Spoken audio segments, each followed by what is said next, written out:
Embedded C ಅಂದ್ರೆ ಏನು? You are writing that code to run on an embedded system, ಆಯ್ತಾ? C programming ಏನು difference ಇರಂಗಿಲ್ಲ ರೀ. ಎಂಬೆಡೆಡ್ ಒಳಗೆ ಏನಿರುತ್ತೆ, ಯೂಶಲಿ ನೀವು ಎಂಬೆಡೆಡ್ ಸಿಸ್ಟಮ್ಸ್ ರನ್ ಮಾಡ್ತೀರಲ್ಲ, ಅದ್ರದ್ದು ಅಂಡರ್ಲೈಂಗ್ ಆಪರೇಟಿಂಗ್ ಸಿಸ್ಟಮ್ ಬೇರೆ ಇರುತ್ತೆ.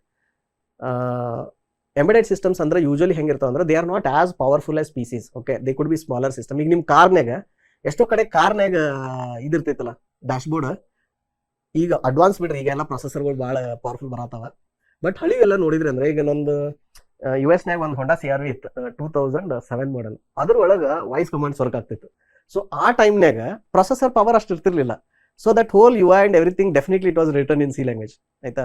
ಸೊ ಎಂಬೆಡೆಡ್ ಒಳಗೆ ಏನಾಗುತ್ತೆ ಅಂದ್ರೆ ಈ ತರ ಬೇರೆ ಬೇರೆ ಇಂಡಸ್ಟ್ರಿಯಲ್ ಅಪ್ಲಿಕೇಶನ್ಸ್ ಒಳಗೆ ಅಲ್ಲಿ they have a small device with very less processing power and less memory.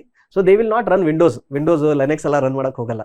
So they run very smaller operating system. Different embedded operating systems ಅದಾವ, ದೇ ರನ್ ದೋಸ್. ಆಮೇಲೆ ಈ ಎರಿಕ್ಸನ್ ಅಂತ ಕಂಪನಿ ಐತಿ, ಆಮೇಲೆ ಟೆಕ್ಸಾಸ್ ಇನ್ಸ್ಟ್ರೂಮೆಂಟ್ ಅಂತ company ಐತಿ. ಅವ್ರದ್ದೆಲ್ಲ ಸಣ್ಣ ಎಂಬೆಡೆಡ್ ಆಪರೇಟಿಂಗ್ ಸಿಸ್ಟಮ್ಸ್ ಅದಾವ which are very small in size in terms of their CPU footprint and memory footprint. ಅಲ್ಲೆಲ್ಲ ಏನ್ ಮಾಡ್ತೀರಿ, ಪ್ರೋಗ್ರಾಮ್ ಬರೀತಿರಲ್ಲ.